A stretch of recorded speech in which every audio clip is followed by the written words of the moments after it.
சென்னை, திருச்சி, ஈரோடு உள்ளிட்ட 12 இடங்களில் என்ஐஏ அதிகாரிகள் சோதனை. புதுக்கோட்டையை சேர்ந்த அப்துல் ரஹ்மானை விசாரணைக்கு அழைத்து சென்றனர். சென்னையில் ஹிஸ்புத் தஹ்ரீர் அமைப்பை சேர்ந்தவர்கள் கடந்த மாதம் கைது செய்யப்பட்டது தொடர்பாக என்ஐஏ சோதனை என தகவல். பல்வேறு நாடுகளில் தடை செய்யப்பட்ட அமைப்பிற்கு ஆட்களை திரட்ட முயன்றதாக குற்றச்சாட்டு. தென்னாப்பிரிக்க அணியின் வெற்றியை பறித்த பும்ராவின் 18வது ஓவர். அசத்தலாக மில்லரின் கேட்சை பிடித்து திருப்பு முனையை ஏற்படுத்தி கொடுத்த சூரியகுமார் யாதவ். சர்வதேச T20 போட்டிகளிலிருந்து ஒரே நாளில் ஓய்வை அறிவித்த ரோஹித் சர்மா மற்றும் விராட் கோலி. ஓய்வை அறிவிக்க இதைவிட சிறந்த தருணம் அமையாது எனவும் கருத்து. விக்கிரவாண்டி தொகுதியில் திமுக வேட்பாளரை ஆதரித்த அமைச்சர் அன்பில் மகேஷ் பரப்புரை. ஒட்டன்காடு வெட்டி மளிகைப்பட்டு பகுதிகளில் வாகனங்களில் சென்று வாக்கு சேகரித்தார். ஞாயிற்றுக்கிழமையை ஒட்டி சென்னை காசிமேட்டில் மீன் வாங்க அலைமோதிய கூட்டம். நாகை அக்கரைப்பேட்டையிலும் குவிந்த வாடிக்கையாளர்கள். திருச்சி மாவட்டம் முசிறி அருகே கோழி திருடியதாக இளைஞர் கத்தியால் குத்திக் கொலை. குற்றவாளிகளை தேடும் காவல்துறை. திருவாரூர் மாவட்டம் கூத்தநல்லூர் அருகே கோயில் திருவிழாவிற்கு பேனர் கட்டும்போது மின்சாரம் பாய்ந்து பள்ளி மாணவன் பலி. படுகாயமடைந்த மற்றொரு மாணவருக்கு மருத்துவமனையில் சிகிச்சை. சிவகங்கை மாவட்டம் அரசனேரி அருகே நாட்டு வெடிகுண்டு வெடித்து விபத்து. இளைஞரை கைது செய்ததுடன் எதற்காக நாட்டு வெடிகுண்டு தயாரித்தார் என போலீசார் விசாரணை.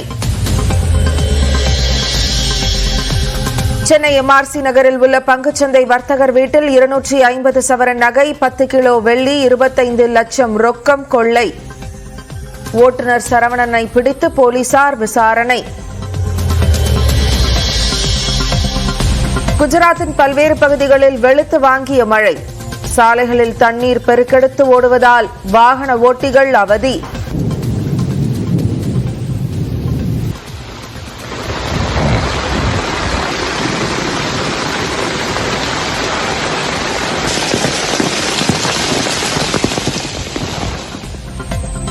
இருபது ஓவர் உலகக்கோப்பை கிரிக்கெட் இறுதிப் போட்டியில் இந்திய அணி த்ரில் வெற்றி பெற்றது. 17 ஆண்டுகளுக்கு பிறகு ரோஹித் தலைமையிலான இந்திய படை T20 உலகக்கோப்பையை கையில் ஏந்தி அசத்தியுள்ளது.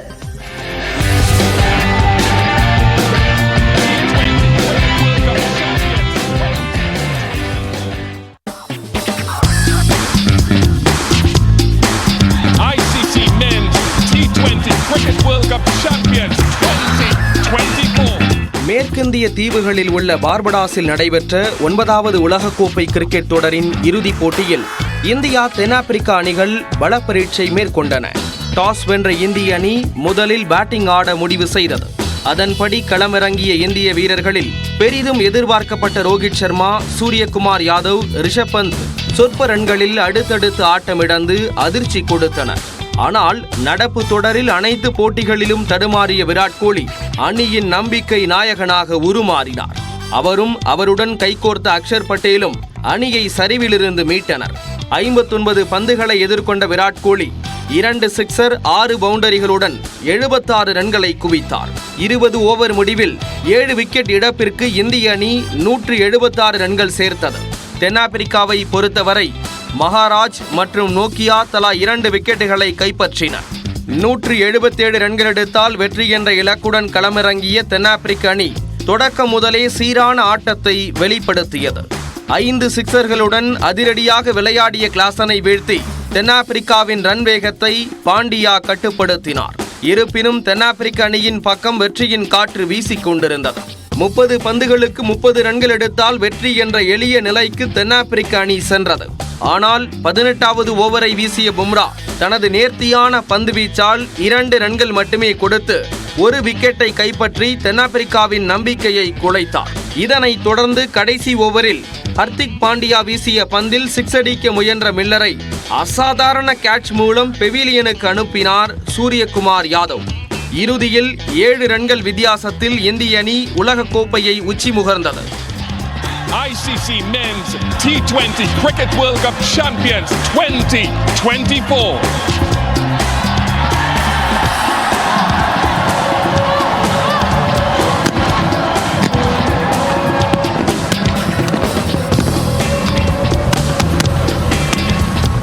ஆட்ட நாயகனாக விராட் கோலியும் தொடர் நாயகனாக பும்ராவும் தேர்வு செய்யப்பட்டனர்.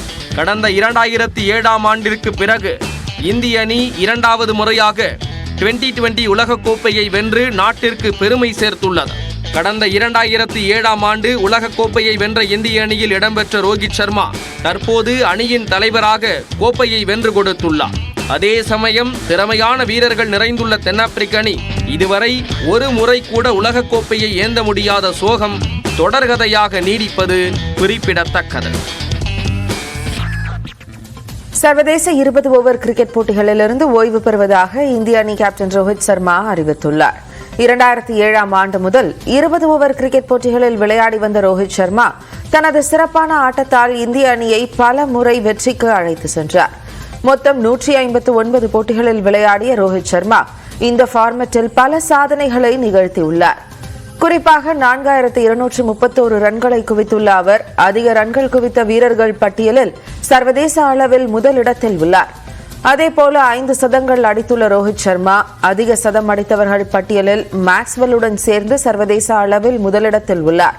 சிக்ஸர் மன்னனான ரோஹித் சர்மா 200 சிக்ஸர்கள் அடித்து முதல் சர்வதேச வீரர் என்ற சாதனை மட்டுமல்லாமல் 205 சிக்ஸர்களுடன் முதலிடத்திலும் உள்ளார். அதேபோல 383 பவுண்டரிகளை விளாசியுள்ள ரோஹித் சர்மா அதிக பவுண்டரிகள் அடித்த இந்திய வீரராகவும் திகழ்கிறார்.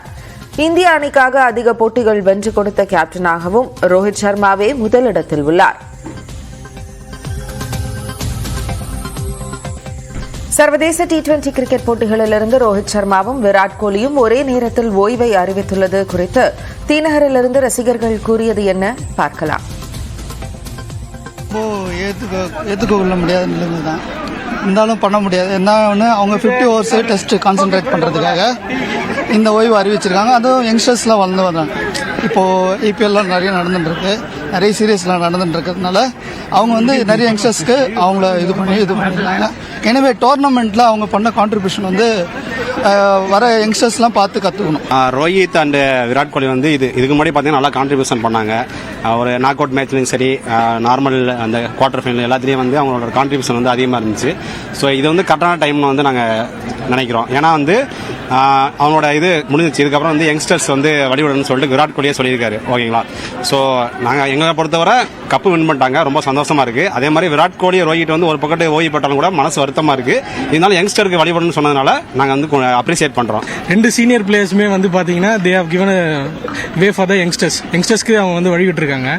இன்னொரு விஷயம் பாத்தீங்கன்னா இந்த லீக் ஃபுல்லா விராட் எந்த அளவுக்கு பிளே பண்ணலன்றது நமக்கு தெரியும். பட் அந்த மெச்சூரிட்டியை காமிச்சார் லாஸ்ட் ஃபைனல்ல, எப்படி அதை ஸ்கோர் பண்ணும் அப்படின்றது. So that is appreciated thing. அது நம்ம அப்ரிஷியேட் பண்ணி ஆகணும். ரெண்டாவது பாத்தீங்கன்னா ரோஹித்தோட கேப்டன்சி சொல்லணும்னா தட் வாஸ் பெட்டர் கேப்டன்சி. எல்லா விதத்துலையும் பாத்தீங்கன்னா நல்லா பண்ணிருந்தார் இந்த இயர். ஸோ ஓவரால் பாத்தீங்கன்னா யங்ஸ்டர்ஸ்க்கு வழி விட்டதுக்கு ஒரு நல்ல ஒரு பெரிய விஷயம். அவர் நேற்று விளையாண்டது ஒரு மெச்சூர்டு, எப்படி கிரிக்கெட், அதாவது அந்த பிச்சுக்கு ஏற்ற மாதிரி அவர் தன்னை தயார் பண்ணிக்கிட்டாரு விராட் கோலி. ஸோ அதனால அவர் ஆரம்பத்தில் ஒரு அதிரடி ஆட்டம் ஆடாம ஸோ அந்த ஃபைனலுக்கு என்ன ஸ்கோர் வேணுமோ அதுக்கேற்ற மாதிரி அவர் டெடிகேஷனை கொடுத்துருக்காரு. அதே மாதிரி இளைய தலைமுறைக்கு அந்த ஸ்கில்லுக்கு பார்த்தீங்கன்னா அதுக்கு முன்னாடி நம்ம தோனி நம்ம சொன்னோம். ஸோ அதுக்கப்புறம் விராட் கோலியோட இப்போ இந்த டெடிகேஷன் ஆஃப் கிரிக்கெட் அப்படின்றது ரொம்ப ஒரு நல்ல ஒரு விஷயம்தான். 2 பேரும் நல்லா நாக் ஆடிட்டு அவுட் ஆயிட்டாங்க, ஃபீல்டை விட்டு அவுட் ஆயிட்டாங்க. ரொம்ப ஹார்ட் பிரேக்காக இருக்கு. எதிர்பார்க்கவே இல்லை, வேர்ல்டு கப் வரும்ன்றதை எதிர்பார்த்தோம். ஆனால் அவங்க 2 பேரும் ரிட்டர் ஆகணும் எதிர்பார்க்கவே இல்லை. பட் ஆனால் கரெக்டான டைம் தான். இதுக்கப்புறம் யங்ஸ்டர்ஸ் கில், ஜெய்ஸ்வால் அடுத்தடுத்து வரவங்க அவங்க பிளேஸை ஃபில் பண்ணுவாங்கன்னு நம்புகிறோம்.